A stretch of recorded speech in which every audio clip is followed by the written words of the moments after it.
Bonjour à tous. Terminons aujourd'hui cette courte série de 3 études sur la foi et les œuvres. Dans la lettre aux Galates, l'apôtre Paul a dit de manière très claire que nul ne peut être justifié par les œuvres de la loi. Pour une raison simple, c'est que nous transgressons parfois la loi de Dieu et comme nous passons à côté de sa volonté, bien cela veut dire que nous péchons en langage biblique et donc que nous sommes perdus. Le seul moyen d'être sauvé est donc d'avoir foi dans le moyen que Dieu a prévu, c'est-à-dire la venue et la mort du Messie, de Jésus, qui nous permet de passer de la mort à la vie. Et puis, nous avions vu hier la lettre de Jacques, où Jacques nous disait dans son 2e chapitre et au verset 18, « Quelqu'un dira, toi tu as la foi, moi j'ai les œuvres. » C'est-à-dire qu'on peut être sauvé des deux manières. Toi tu crois, tant mieux, c'est très bien, mais moi je pratique la loi de Dieu, donc c'est très bien aussi. Puis l'apôtre Jacques dit, non, ça va pas, on peut pas avoir cette chose-là. En tout cas, Paul le dit non, de manière très claire. Et puis, il avait dit, montre-moi ta foi sans les œuvres, et moi, par mes œuvres, je te montrerai ma foi.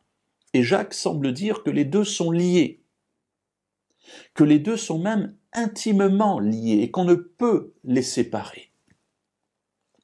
Et on avait terminé cette réflexion en disant, mais est-ce qu'on peut le démontrer autrement? L'apôtre Jacques, au verset 19, le dira lui-même. « Tu crois, dit-il, qu'il y a un seul Dieu? Tu fais bien. Les démons le croient aussi, et ils tremblent. » Alors voilà quelque chose un peu de percutant, d'étonnant que Jacques nous dit. Croire, c'est bien, mais les démons croient aussi. Eux aussi ont la foi. Mais ils tremblent. Et ainsi, ce tremblement des démons devant Dieu, Jacques l'associe à un manque d'œuvre. Alors c'est là où il nous faut comprendre cela. Luther pensait il parlait de l'épître de Jacques comme étant une épître de paille, c'est-à-dire de moindre valeur face à la lettre aux Romains qui, elle, contient les fondements de la justification que Dieu nous fait par la foi. Et pourtant, Jacques est dans la Bible. Alors que veut-il dire ici? Bien, en fait, Jacques s'élève contre ceux qui, à son époque, disaient « Eh bien, nous croyons dans le salut en Dieu, nous croyons en Dieu, et cela suffit. Peu importe ce que nous faisons, ça n'a pas vraiment d'importance, Dieu est là, il nous aime, il nous sauve. » Et Jacques dit « Mais ça ne marche pas comme ça. La présence de Dieu en nous doit produire des fruits.